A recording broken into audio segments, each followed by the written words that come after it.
No vídeo de hoje trazemos para vocês aqui o Ford Ka, modelo compacto da Ford, recheado de tecnologia e que vem ganhando cada vez mais espaço no mercado. Mas esse aqui tem uma série de coisas interessantes. Para começar, estamos falando da versão Titanium, a topo de linha, a mais completa. Além disso, ele tem um motor muito interessante e vocês vão descobrir tudo isso no vídeo de hoje. Mas antes da gente tratar aqui da avaliação deste carro, a gente precisa entender um pouco da história. Isso porque o Ford Ka, historicamente, sempre foi tratado como um subcompacto pela Ford. Inclusive, lá no passado, ele só tinha 2 lugares no banco traseiro. E o compacto da Ford também sempre foi o Fiesta, que aqui no Brasil hoje tem aí o nome de New Fiesta.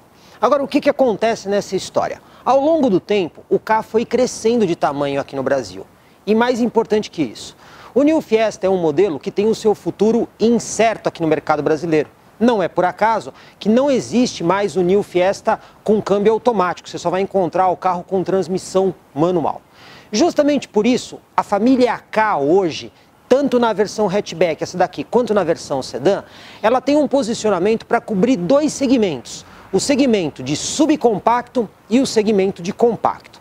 Daí, esta versão aqui, que é a Titanium topo de linha, vem para concorrer com modelos como, por exemplo, o HB20, o Volkswagen Polo e até mesmo o Fiat Argo, além de outros compactos que existem no mercado brasileiro.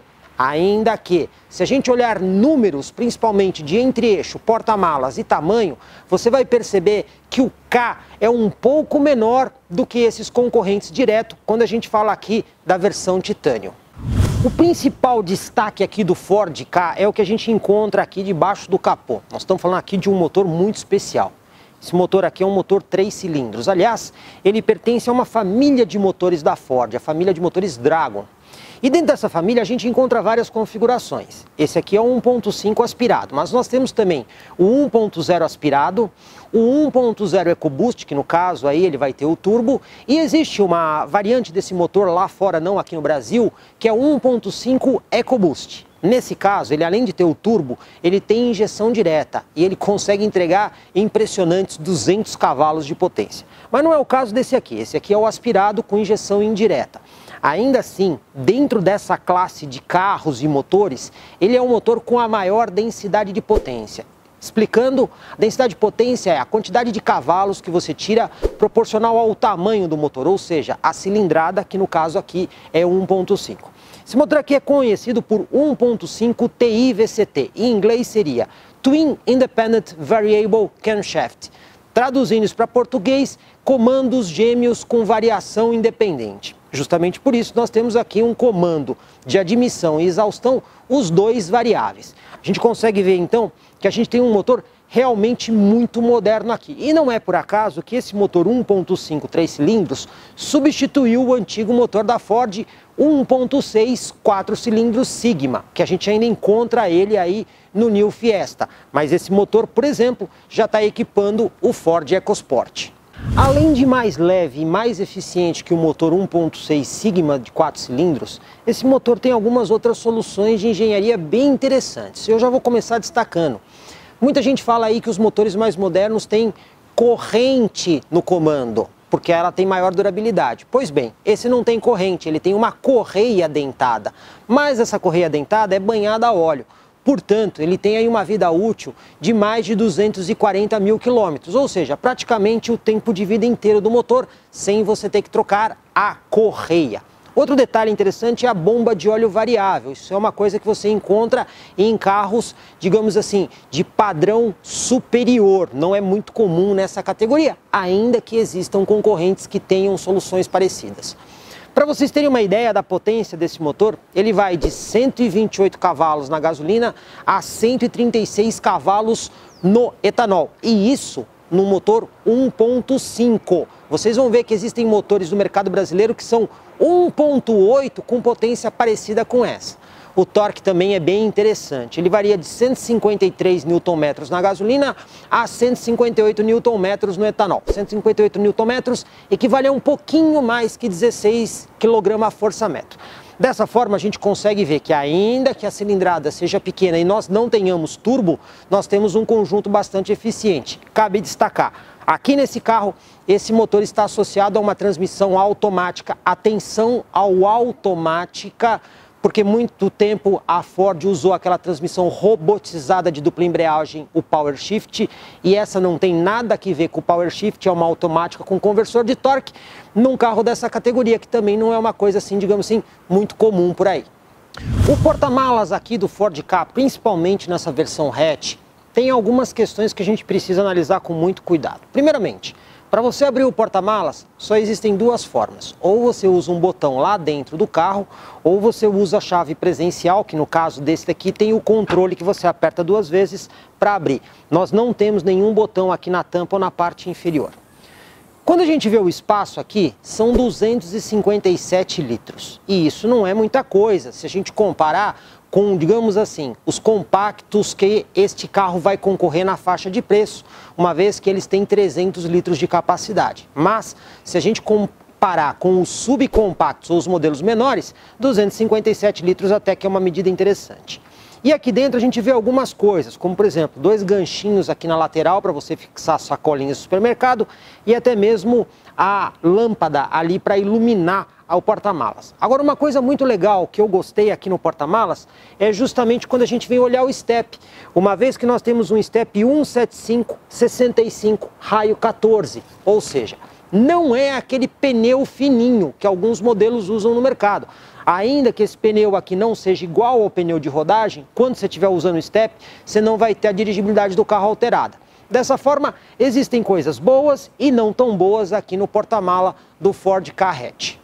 Aqui na parte traseira do carro que a gente encontra é um espaço relativamente confortável no que diz respeito a espaço. O modelo tem 2,49 no entre-eixo, o que é uma medida pequena quando a gente compara com os potenciais concorrentes direto, como HB20, Polo e até mesmo o Fiat Argo.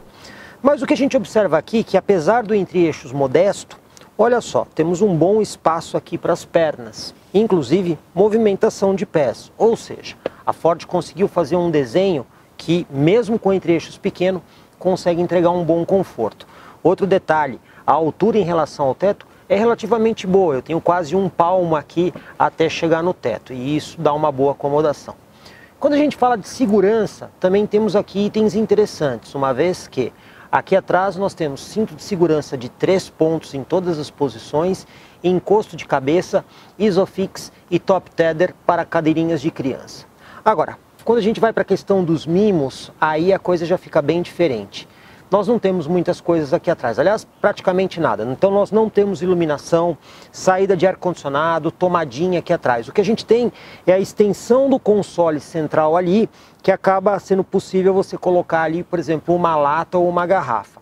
A gente ainda tem um buraquinho aqui do lado do banco, que eu vou ser muito sincero para vocês, eu não tenho a mínima ideia para que serve esse buraco aqui, uma vez que ele não tem tamanho para você colocar um smartphone e também você não consegue apoiar aí uma bebida. Então, se vocês descobrirem para que serve, conta pra gente. De toda forma, o que a gente pode dizer assim, considerando que esse aqui é um carro pequeno, o espaço aqui é bom, mas faltam mimos para agradar o passageiro que vai aqui atrás. Hora da gente dirigir aqui o Ford Ka Titanium, mas antes aquelas considerações iniciais. Essa versão tem um sistema de chave presencial, então você tem um botão aqui dentro do carro para dar partida. Detalhe, se você não pisar no freio, ele coloca o carro em posição de ignição, mas não dá a partida. Portanto, você tem que pisar no freio para conseguir dar a partida. Além disso, vamos destacar aqui alguns equipamentos que a gente tem aqui dentro. Temos o ar-condicionado com controle manual. Detalhe, pessoal, não existe ar-condicionado analógico, tá? Ar-condicionado é com controle manual, se alguém quiser saber, depois eu gravo um vídeo explicando isso. Temos também volante com regulagem apenas de altura, não existe a regulagem de profundidade.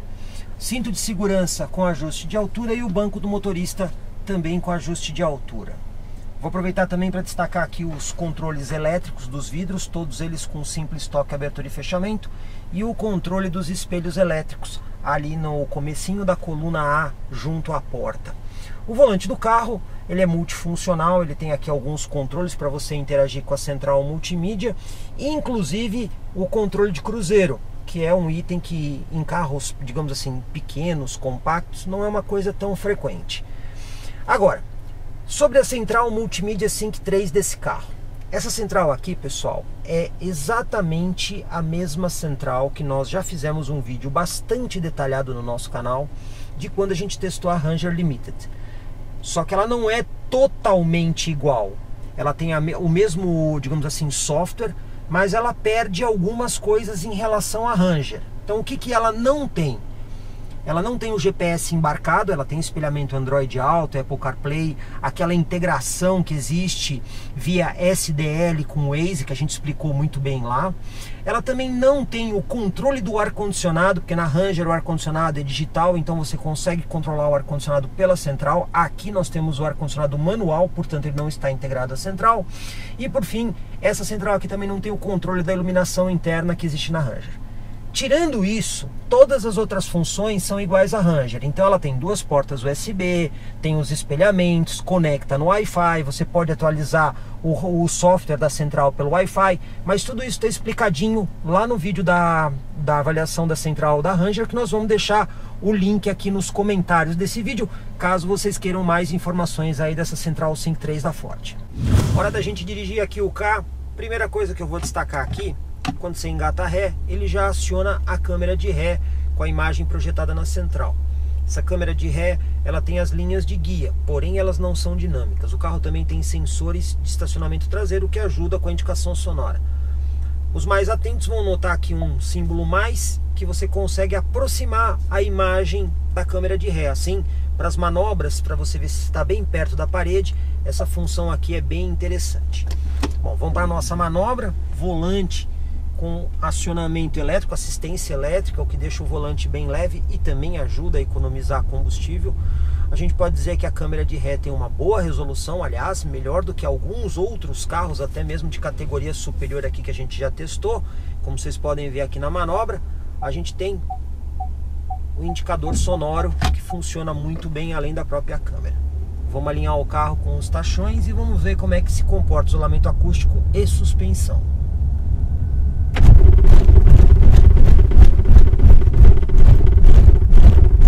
Suspensão é firme, tá, pessoal? Ela é bastante consistente, mas não é muito confortável. O isolamento acústico também a gente não pode dizer assim que é um esplendor.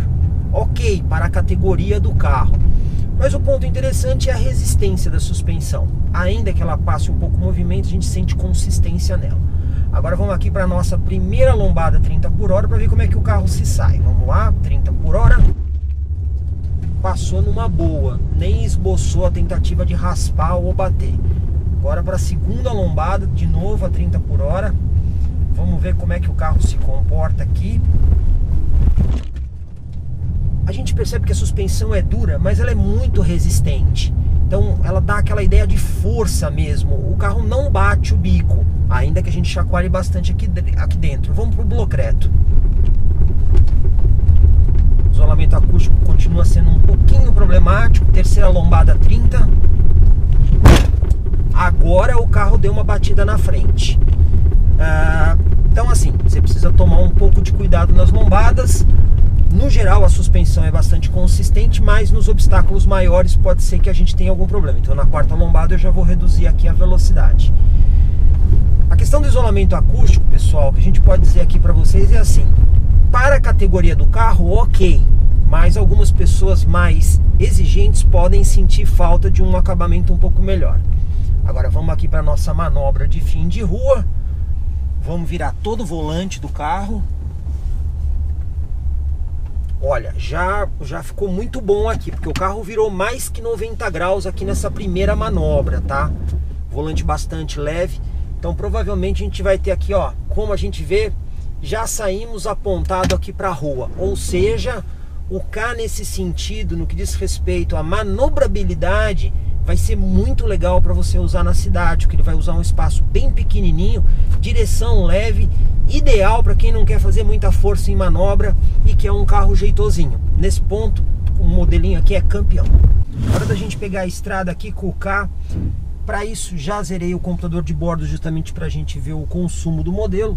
E cabe destacar, temos que ligar o farol aqui do carro, uma vez que ele não possui o sistema de Daytime Running Light, aquele sistema de LED ou de luz que desobriga você de ligar o farol. Portanto, não se esqueça, liguem o farol para você não tomar multa. Como a gente sempre faz, vamos ver aqui a velocidade em função da rotação. Lembrando que o Ford Ka tem um câmbio automático de 6 marchas, o que é muito bom. Vamos acertar primeiro aqui velocidade de 100 km por hora. Vou aproveitar aqui e vamos conferir. Aqui nós temos uma rotação entre 2.000 e 2.500, eu diria 2.200 giros aí na velocidade de 100 km por hora. Agora vamos acelerar aqui até 120, que é justamente a velocidade máxima desse trecho aqui de estrada que nós podemos. E vamos ver qual é a rotação em sexta marcha. Vamos lá, 120. Agora vamos deixar o carro ir para a sexta marcha. E a gente tem ali uma rotação um pouco abaixo de 3.000 giros. Como a gente pode ver, o câmbio não é tão longo assim como outros carros. O que se explica, uma vez que nós temos aqui um motor 1.5, 3 cilindros, e obviamente você tem vamos dizer assim, um torque não tão disponível, e aí faz todo sentido você ter aí um giro um pouco mais alto, justamente para você cair na região de torque do motor e aproveitar melhor o desempenho. O câmbio automático desse carro, ele não tem, por exemplo, pedal shift atrás do volante, mas você pode interagir aqui com as marchas. Para isso, a alavanca do lado esquerdo tem os botões mais e menos, onde você pode selecionar as marchas a qualquer momento. Então, você está no drive, você quer fazer uma redução, você simplesmente dá o clique aqui e ele faz a redução. Cabe destacar ainda que esse câmbio tem um modo esporte, então quando você puxa o câmbio para trás, ele já entra nessa programação esportiva e aí ele passa a fazer trocas com os giros mais elevados. Aqui no caso, ele automaticamente desceu de sexta para quinta para dar um pouco mais de esportividade ao carro. E também no modo esporte você pode interagir com o botão aqui do pomo da alavanca para fazer a escolha de marchas. Vamos conferir agora como é que foi a média aqui do Ford Ka Titanium. A nossa média horária foi de 81 km por hora. Rodamos aqui 25,5 km. E temos aqui uma média de 14,7 km por litro. Cabe destacar que dessa vez nós fizemos o teste com gasolina e mais uma vez o ar-condicionado é ligado para a gente igualar as condições. Segundo o Inmetro, esse carro aqui com gasolina faz 10,9 km por litro na cidade e 14 km por litro na estrada. A gente teve aqui uma média um pouquinho superior, já que a nossa média é sempre de estrada. Mas a gente pode dizer aqui que o Ford Ka Titanium não é exatamente um exemplo de economia. Isso porque ele recebe letra D na classificação onde ele está inserido e letra B de bola na classificação geral. Considerando que ele é um carro compacto, esperaria-se mais, uma vez que existem sedãs médios que conseguem fazer essas médias ou até médias superiores a essa.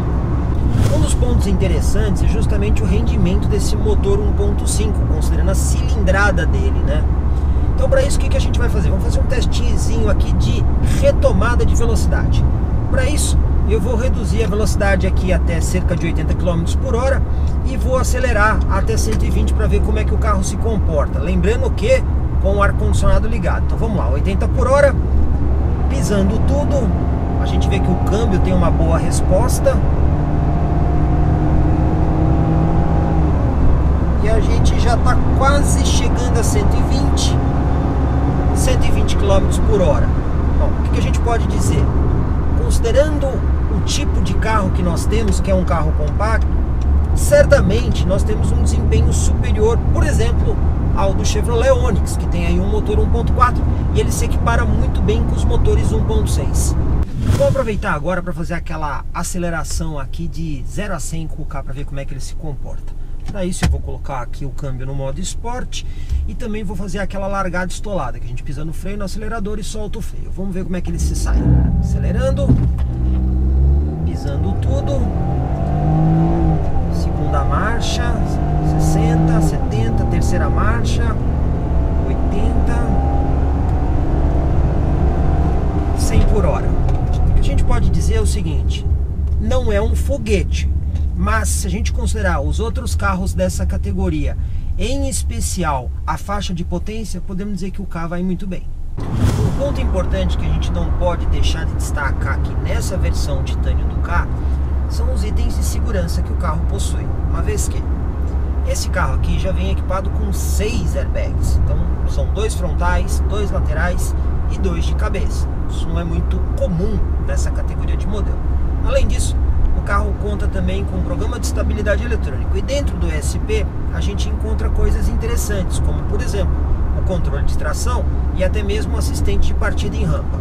Ainda que o carro seja automático, a gente sabe que o assistente de partida em rampa não tem assim tanta função, porque quando você está com o carro engatado ele escorrega menos. Mas se você estiver numa rampa muito forte com o carro carregado, certamente o assistente de partida vai fazer diferença. Dessa forma, podemos dizer que o carro vai muito bem no quesito de segurança. Como vocês puderam ver aqui na avaliação do Ford Ka Titanium, temos aqui um modelo interessante. Isso porque coisas legais desse carro. Podemos falar aí do motor 1.5, que quando a gente compara com os motores de cilindrada próxima, por exemplo, os 1.6 aspirado, a gente tem aqui um desempenho bem interessante. Não podemos esquecer, a central multimídia desse carro também é uma central muito boa. Itens de segurança também é outro destaque, 6 airbags, isso não é uma coisa que a gente encontra facilmente aí nessa categoria. O preço aqui do Ford Ka Titanium é de R$ 68.990, com tudo que vocês viram aqui neste vídeo. Agora, a gente precisa entender o posicionamento do carro. Hoje, a linha do Ford Ka está esticada para cobrir dois segmentos, de subcompacto e compacto. Esse aqui, o Titanium, ele vai brigar com carros que são inclusive um pouco maiores que ele, que é o caso aí de, por exemplo, Volkswagen Polo, Fiat Argo, Toyota Yaris, além de outros, como por exemplo o HB20. E aí a gente precisa fazer uma análise bastante criteriosa. Por quê? O 68.990, em comparação com esses outros modelos nas versões top de linha, esse aqui é mais barato. Então ele tem uma relação custo-benefício interessante quando a gente vai ver preço por preço. Mas, se a gente for considerar esse carro aqui, por exemplo, em relação ao HB20, que é um modelo que já está um pouquinho cansado aí no mercado, mas é um bom campeão de vendas, aí vende bem, e a gente comparar com a versão Premium, por exemplo, tem coisas aqui que é mais interessante no carro e tem coisas que vão ser mais interessantes no HB20. Eles têm preços próximos, mas, por exemplo, o HB20 vai ser um carro um pouquinho maior e vai ter lá um motor 1.6. Então, o Ford Ka Titanium é uma opção principalmente para quem vai usar o carro dentro da cidade. Então, quer um carro urbano, quer um carro ágil, gostoso de dirigir, bem equipado, essa aqui é uma opção interessante. Mas fica aí a ressalva, é um carro menor que está esticado um pouquinho para cima em matéria de equipamento. De toda forma, vale a pena conhecer, vale a pena fazer o test drive, ainda que o carro não seja propriamente dito, vamos dizer assim, um legítimo compacto premium. E como sempre, pessoal, se vocês gostaram aí do nosso vídeo, por favor, deixa aí o seu like, porque assim a gente sabe que vocês estão gostando do nosso trabalho. E se vocês ainda não se inscreveram, por favor, se inscrevam aqui no nosso canal. Afinal de contas, é só aqui que vocês encontram as melhores avaliações para vocês.